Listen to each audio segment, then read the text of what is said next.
Ang pelikula ay nagsisimula sa isang magulo na hinaharap kung saan bumagsak ang ekonomiya ng Amerika, na nagdulot ng mataas na antas ng kawalan ng trabaho at krimen. Dahil dito ay nagkaroon ng krisis sa sistema ng mga bilangguan, at inangkin na ito ng mga pribadong korporasyon para kumita. Isa sa mga pasilidad na ito ay ang Terminal Island Penitentiary, na pinamumunuan ng malupit na warden na si Claire Hennessy. Kumukuha siya ng kita mula sa pagbo-broadcast ng death race, kung saan ang mga preso ay naglalaban bilang mga racer. Nakikipaglaban sila para mabuhay gamit ang mga inayos at may mga armas na sasakyan sa isang truck na nakalagay sa loob ng bilangguan. Ang gantimpala para sa mga preso ay ang kalayaan kapag nanalo sila sa 5 magkakasunod na karera. Sa susunod na eksena, makikita natin ang nakakakaba na death race sa pagitan ng huling 2 kalahok, sina Frankenstein at Machine Gun Joe.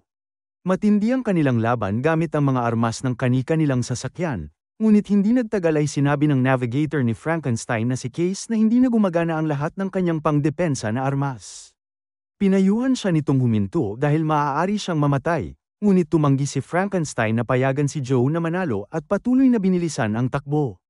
Inutusan niyang umalis si Case mula sa sasakyan, at kahit ayaw niya ay sumunod na lamang siya. Sa kasamaang palad, ilang sandali lang ay pinasabog ni Joe ang isang bomba na nagpaapoy sa sasakyan ni Frankenstein, sakto nang tumawid ito sa finish line. Samantala, ipakikilala ang bida ng pelikula na si Jensen Ames, isang dating bilanggo na ngayon ay nagtatrabaho sa isang steel mill. Nahihirapan siyang buhayin ang kanyang pamilya at halos hindi makaraos sa buhay. Lalong naging hindi maganda ang sitwasyon nang isang araw ay dumating ang mga pulis sa steel mill at ipinasara ito dahil sa ilegal na operasyon. Dahil dito ay lalong nalagay si Jensen sa desperado na kalagayan. Pagkatapos ay umuwi siya na malungkot, at ibinahagi ang masamang balita sa kanyang asawa. Gayunpaman, nanatili itong nakasuporta at tiniyak na may paraan silang mahahanap upang makaraos. Nagkaroon sila ng romantiko na sandali, ngunit bigla na lamang umiyak ang kanilang anak na nasa itaas. Umakyat si Jensen habang ang kanyang asawa ay nagpatuloy sa pagluluto sa kusina. Makalipas ang ilang oras, bumaba si Jensen at nabigla nang makita ang kanyang asawa na wala ng buhay na nakahandusay sa sahig. Pagtingin sa likod ni Jensen ay agad siyang binugahan ng kemikal sa mukha ng isang lalaki na nakamaskara. Pagkatapos ay inilagay ng lalaki ang isang may dugo na kutsilyo sa kamay ni Jensen at umalis habang kumikilos na para bang binabaril niya si Jensen gamit ang kanyang kamay. Naguguluhan siya sa nangyayari ngunit mabilis siyang nawala ng malay. Nang magising siya ay laking gulat niya nang makitang nasa paligid niya ang maraming pulis. Pinaghihinalaan siya ng mga ito sa pagpatay sa kanyang asawa, at agad siyang inaresto nang hindi pinapakinggan ang kanyang paliwanag. Lumipas ang 6 na buwan, dinala si Jensen sa Terminal Island Penitentiary. Doon ay binati siya ng isang pasaway na gwardya na si Rich gamit ang malamig na tubig, at inutusan ng isa pang gwardya na bugbugin siya. Pagkatapos nito ay dinala siya sa kanyang selda, kung saan muli siyang sinubukan na takutin ng kanyang mga kasama sa selda. Ngunit mabilis na nagpakita ng tapang si Jensen, binugbog niya ang 3 preso at ipinakita ang kanyang awtoridad sa selda. Kinabukasan habang tahimik siyang kumakain sa kantin, nilapitan siya ng isang preso na si Pachenko at sinubukan siyang atakihin ng walang dahilan. Tinawag siya nitong mamamatay tao ng asawa at tinanong pa kung pumatay na rin siya ng mga bata. Nagalit si Jensen kaya nagkaroon sila ng mainit na sagupaan, ngunit bago pa sila magkagulo ng husto ay dumating ang mga gwardya at inawat sila. Dinala ni Rich si Jensen kay Warden Hennessy upang maparusahan sa kaguluhan na ginawa niya. Sa kanilang pag-uusap, napagtanto ni Jensen na may mas malalim na dahilan kung bakit siya dinala sa kulungan. Binasa ni Hennessy ang kanyang record at binanggit ang kanyang buhay dati bilang carista ng mga kotse at mahusay na driver. Ibinunyag din ng warden na namatay si Frankenstein sa huli niyang karera, ngunit walang nakakaalam nito. Ang pagkawala ni Frankenstein ay nagdulot ng malaking pagbagsak sa ratings ng death race, dahil sikat siya at mahal ng publiko. Kaya't hiniling ni Hennessy na siya ang pumalit kay Frankenstein habang nakasuot ng maskara. Sinabi niya na walang sinuman ang nakakita sa tunay na mukha ni Frankenstein, kaya't nananatiling lihim ang kanyang pagkakakilanlan. Sinabi rin ni Hennessy na nanalo na si Frankenstein ng 4 na death race, kaya't isang panalo na lang ang kailangan ni Jensen para makalaya. Nang marinig ito ay nagdalawang isip si Jensen, ngunit nang bantaan siya ni Hennessy na ikukulong siya sa solitary confinement ay napilitan siyang pumayag. Pagkatapos nito ay ipinakilala siya ni Hennessy sa 3 preso na sina Coach, Gunner, at Liszt, ang mga mekaniko ng sasakyan ni Frankenstein. Lumalabas na sila ang iilan sa mga taong nakakaalam ng pagkamatay ni Frankenstein. Pagkatapos ng pagpapakilala, ipinaliwanag ni Coach ang istruktura ng karera na tumatagal ng 3 araw at nahahati sa 3 yugto. Ang unang 2 yugto ay elimination, kung saan ang layunin ay makaligtas. Sa huling yugto naman, mahalaga ang bilis dahil ang unang makarating sa finish line ang mananalo. Bawat kalahok ay may kasamang navigator na babaeng preso. Kasunod nito ay ipinaliwanag ni Liszt ang tungkol sa mga kalaban ni Jensen, kabilang na ang kanyang pinakamatinding karibal na si Machine Gun Joe. Naroon din si Patchenko na dati na niyang nakaaway, si 14K na isang Chinese-American driver, si Grimm na tagahanga ni Hennessy, at si Colt na isang dating profesional na racer. Sa puntong ito ay napansin ni Jensen ang isang van na dumating, sakay ang mga preso na pinapayagan na magtrabaho sa labas. Nakasuot sila ng mga tracking device sa kanilang mga kamay upang maiwasan ang pagtakas. Nang makita ito, nagulat si Jensen dahil naalala niya na may ganoon na tracking device ang nakamaskara na lalaking pumatay sa kanyang asawa. Kinabukasan ay nagsimula ang unang yugto ng Death Race, binigay kay Jensen ang kasuotan, maskara, at singsing ni Frankenstein. Maya-maya ay dumating ang mga babaeng preso na magsisilbing navigator, at si Case ang napunta kay Jensen. Nagpakilala si Jensen, ngunit sinabi ni Case na itigil na niya ang pagpapanggap dahil alam niya ang lahat. Sa puntong ito, dumating si Coach at sinabi kay Jensen na maaari niyang tanggalin ang maskara dahil gawa sa mirrored glass ang bintana ng sasakyan. Sumunod si Jensen at nang makita ang kanyang mukha, sinabi ni Case na mas gwapo siya kaysa sa huling Frankenstein. Makalipas ang ilang sandali ay nagsimula na ang online broadcast ng Death Race, kung saan 12 milyon ang nanunood. Bago magsimula ang karera ay nakipag-usap si Jensen kay Coach, na nagbigay ng payo na huwag agad manguna upang maiwasan ang pag-atake. Nagsimula na ang karera at ginawa ng lahat ng mga preso ang kanilang makakaya upang mabuhay. Ginabayan ni Casey Jensen sa mga shortcut na dapat niyang daanan sa track. Ang mga manunood ay sabik na makita si Frankenstein sa karera, kaya mabilis na tumaas sa 45 milyong views ang broadcast. Sa isang bahagi ng karera ay pinatay ni Grimm ang isang minor na driver sa pamamagitan ng pagbangga sa kotse nito, ngunit agad din siyang nasagasaan ni Joe at napatay. Sinubukan ni Jensen na subukan ang kanyang mga armas, ngunit nasira ang machine gun ng kanyang sasakyan. Dahil dito ay kinailangang isugal ni Case ang kanyang buhay sa pag-akyat upang ayusin ito. Pinaputukan siya ng isa pang navigator, ngunit nailigtas siya ni Jensen dahil sa mabilis niyang pagmamaneho. Matapos ito ay nagsanib puwersa ang ilang driver laban kay Jensen, sa paniniwalang siya ang malakas na si Frankenstein. Malubhang nasira ang kanyang sasakyan, at unti-unting bumigay ang manipis na armor nito dahil sa tuloy-tuloy na pag-atake. Nag-aalala siyang pinayuhan ni Coach na sumuko na, ngunit nagplano si Jensen ng matapang na hakbang. Inutusan niya si Case na itapon sa hangin ang laman na gas ng isang petrol tanker, na tumapon sa sasakyan ni Colt. Sinamantala ito ni Case at ibinato ang lighter sa gasolina, na nagresulta sa pagsabog ng sasakyan at ikinamatay ni Colt. Sa huli ay tila nananalo na si Jensen sa karera, ngunit bigla siyang tinawag ni Patchenko mula sa kanyang bintana at ginamit ang parehong kilos na ginawa ng nakamaskara na lalaking pumatay sa kanyang asawa. Dahil dito ay napagtanto ni Jensen na si Patchenko ang pumatay sa kanyang asawa, hindi siya nakakilos kaya nagkaroon ng pagkakataon ang iba pang driver na maunahan siya. Sa huli, si Jensen ay natapos sa huling pwesto habang si Patchenko naman ang nanalo. Pagkatapos ay galit na hinarap ni Jensen si Hennessy at sinabi sa kanya na hindi na siya muling sasali sa karera, ngunit inilabas ng tusong si Hennessy ang litrato ng anak niya kasama ang bago nitong mga magulang. Sinubukan niya siyang emosyonal na blackmail sa pagsasabi na hindi na muling makikita ng bata ang kanyang ama at tatawagin na ang ibang tao na ama. Nang marinig ito ay parang gumuho ang mundo ni Jensen, kaya napilitan siyang muling pumayag na lumahok sa karera dahil ito na lamang ang paraan upang muling makapiling ang kanyang anak. Kinagabihan ay nilapitan ni Jensen si Patchenko upang harapin ito tungkol sa pagpatay sa kanyang asawa, ngunit mabilis siyang sinunggaban ni Patchenko at ng mga kasamahan nito upang siya ay atakihin. Habang pinipigilan siya ng iba, kinuha ni Patchenko ang isang malaking kagamitan upang ihampas sa kanyang ulo.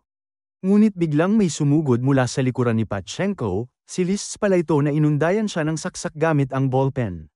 Sinamantala ni Jensen ang pagkakataon, kinuha niya ang isang malaking bakal at sinimulan na labanan ang mga kalaban.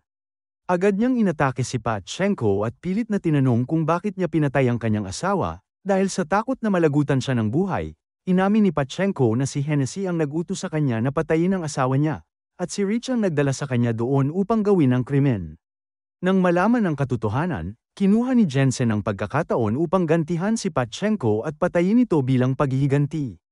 Ngunit dumating ang ilang gwardya at napigilan sila sa pamamagitan ng stun gun. Kinabukasan, oras na para sa ikalawang yugto ng karera at 6 na kalahok na lang ang natitira. Gayunpaman, nang magsimula ang karera ay mabagal na nagmamaneho si Jensen na parang hindi siya interesado na manalo. Habang nagmamaneho, tinanong niya si Case tungkol sa katotohanan sa pagkamatay ni Frankenstein at binalaan niya siyang itatapon siya mula sa kotse kung hindi siya magsasabi ng totoo. Sa huli ay inamin ni Case na sinabutahin niya ang sasakyan ni Frankenstein na naging dahilan ng kanyang kamatayan. Sinabi rin niyang si Hennessy ang nag-utos nito at nangakong palalayain siya kapalit ng kanyang pagsunod. Ibinunyag din ni Case na hindi kailanman niya plano na patayin si Frankenstein o si Jensen, kundi pigilan lamang silang manalo upang hindi sila makalabas ng bilangguan. Nang marinig ito, nanlumo si Jensen at napagtanto niyang imposible nang makatakas mula sa impyernong ito. Dahil punong-puno ng galit, mabilis na pinatakbo ni Jensen ang kanyang sasakyan at itinuon ang kanyang pansin kay Pachenko upang gumanti. Nagkaroon ng marahas na laban ng dalawa na inaatake ang mga sasakyan ng isa't isa. Sa kabila ng panganib, sumugod si Jensen kay Pachenko at nag-activate ng isang smoke grenade. Dahil dito ay nawalan ng malinaw na paningin si Pachenko, na nagresulta sa pagbangga niya sa isang konkretong harang. Bagamat nakaligtas siya ay umatras si Jensen, sinagasaan siya at tuluyang binali ang kanyang leeg at ganap na pinatay siya. Nang makita ito ay labis na nabahala si Hennessy. Kaya naman nagpadala siya ng isang 18-wheeler na truck na may mga armas din at tinatawag na Dreadnought, para patayin ang mga racer at magkaroon ng maraming viewers. Ang nakakatakot na sasakyan na ito ay walang habas na pinatay ang maraming racer, at sa huli ay si Jensen at Joe na lamang ang natira. Napagtanto ng dalawa na hindi nila kayang labanan ang truck ng mag-isa, kaya nagdesisyon silang magtulungan upang ito'y matalo. Sabay nilang inatake ang Dreadnought mula sa magkabilang panig habang patuloy na iniiwasan ang walang tigil nitong pag-atake. Nang makita nila ang isang trap manhole sa daraanan nito, sabay nilang dinaanan ito gamit ang dalawang gulong na nag-trigger sa pag-angat ng takip. Tumama ang trap sa takip na nagdulot ng matinding pagbangga at tuluyang pagkasira nito. Natapos ang laban, at sina Jensen at Joe na lamang ang umabante sa ikatlo at huling yugto ng karera. Pagkaraan ng ilang sandali, nilapitan ni Joe si Jensen at ipinahayag ang hinala na siya si Frankenstein. Napansin ni Joe ang pagkakapareho ng kanilang mga boses at nagbanta na aalisin ang kanyang maskara upang malaman ang katotohanan. Samantala, nagbabalak sina Hennessy at Rich na patayin si Jensen dahil nagiging alanganin na siya para sa kanila. Sinabi ni Rich ang kanyang pag-aalala tungkol sa epekto nito sa broadcast, ngunit tiniyak ni Hennessy na ang Frankenstein ay isa lamang maskara na maaaring isuot ng kahit sino. Pagkatapos ay nagpasya silang magtanim ng bomba sa ilalim ng sasakyan ni Jensen upang patayin siya kinabukasan. Kinabukasan sa huling araw ng karera, lihim na nagplano si Jensen kasama ang kanyang mekaniko. Iniutos niya sa kanila na magtabi ng kalahating galon ng gasolina bilang reserba, ngunit hindi niya ipinaliwanag ang dahilan. Matapos ito ay nilapitan niya si Joe at iminungkahi na mag-usap sila, dahil silang dalawa na lamang ang natitira sa karera. Pagkatapos ay kinausap ni Hennessy ang mga bilanggo habang palihim naman na nilalagyan ni Rich ng bomba ang sasakyan ni Jensen. Agad na nagsimula ang karera at parehong nagpakitang gilas ang dalawang racer, na nagbigay ng matinding laban sa isa't isa. Nang sinubukan ni Jensen na gamitin ang kanyang mga armas, natuklasan niyang sinira na ito ng mga organizer. Samantala, si Joe na nagagamit pa ang kanyang mga armas ay patuloy na inaatake si Jensen, na labis na nagpasaya sa warden. Ilang sandali pa ay nagpakawala si Joe ng sunod-sunod na missile, ngunit sa sorpresa ng lahat ay gumawa ito ng malaking butas sa pader ng bilangguan na dati nang napinsala noong nakaraang karera. Dahil dito, ang dalawang sasakyan ay biglang lumabas ng bilangguan, na nagdulot ng pagkagulat sa lahat ng nanunood. Galit na galit si Hennessy nang makita ito at napagtanto niyang nagsabuatan ang dalawang magkaribal laban sa kanya. Sa desperado na hakbang, sinubukan niyang pasabugin ang bomba sa sasakyan ni Jensen, ngunit nabigo siya dahil nauna nang nadiskubre at inalis ito ni na coach at ng kanyang mekaniko. Dahil sa matinding galit, agad niyang pinatigil ang live broadcast na pinapanood ng 75 milyong tao. Sunod ay nagpadala siya ng mga chopper at pulis gamit ang kanilang mga sasakyan upang hulihin ang dalawang bilanggo. Habang papalapit ang mga sasakyan ng pulis, inilabas ni Jensen ang galon ng gasolina na tumama sa lahat ng mga humahabol na sasakyan. Sa wakas, nagawa nilang tumawid sa tulay na nagdudugtong sa isla ng bilangguan papunta sa mainland. Ngunit nang makita nilang papalapit ang mga chopper, nagboluntaryo si Case na magsilbing bitag dahil natanggap na niya ang papeles ng kanyang paglaya. Ilang sandali pa, bumangga ang sasakyan ni Jensen at agad itong napalibutan ng mga chopper. Isang nakamaskarang tao ang lumabas mula sa sasakyan na naka-Frankenstein na pananamit at nagtaas ng mga kamay bilang pagsuko. Lahat ay naniniwala na ito ay si Frankenstein, ngunit ang totoo ay si Case ito. Samantala, sina Jensen at Joe ay nakasakay na sa tren at nakatakas na sa lugar. Sinabi ni Joe na papunta siya ng Miami at inimbitahan si Jensen na sumama, ngunit sinabi ni Jensen na kailangan muna niyang hanapin ang kanyang anak na babae. Samantala sa bilangguan, iniulat ni Rich K. Hennessy na sa kabila ng kaguluhan ay nahuli nila si Frankenstein ngunit hindi nila alam na maling tao ang kanilang nahuli. Labis ang kasiyahan ni Hennessy dahil sa dami ng nanood sa karera, na nagdulot sa kanya ng milyon-milyong dolyar na kita. Ilang sandali pa ay napansin niya ang isang regalo sa kanyang mesa na may mensahe ng pagbati sa kanyang record-breaking na ratings, ngunit nang buksan niya ito ay laking gulat niya nang makita ang bomba na itinanim nila sa sasakyan ni Jensen. Sa puntong ito, pinasabog ni Coach ang bomba mula sa kanyang workshop na nagdulot ng isang napakalaking pagsabog na agad na ikinamatay nina Hennessy at Rich. Makalipas ang 6 na buwan sa Mexico, makikita sina Joe at Jensen na nagtatrabaho bilang mga mekaniko at sinusubukan na mamuhay ng marangal. Isang araw habang abala sila sa trabaho, biglang dumating si Case. Masayang niyakap ni Jensen si Case, at ipinaliwanag niya na nagkaroon lamang siya ng kaunting problema sa kanyang papeles ng paglaya kaya naantala ang kanyang pagdating. Masaya si Jensen na makita siyang muli at ipinakilala niya si Case sa kanyang anak na babae, na nagbigay ng masayang pagtatapos sa pelikula. Salamat sa panonood. Para lagi kayong updated sa susunod na kwento, mag-subscribe at siguraduhin na naka-on ang notification bell. Ingat!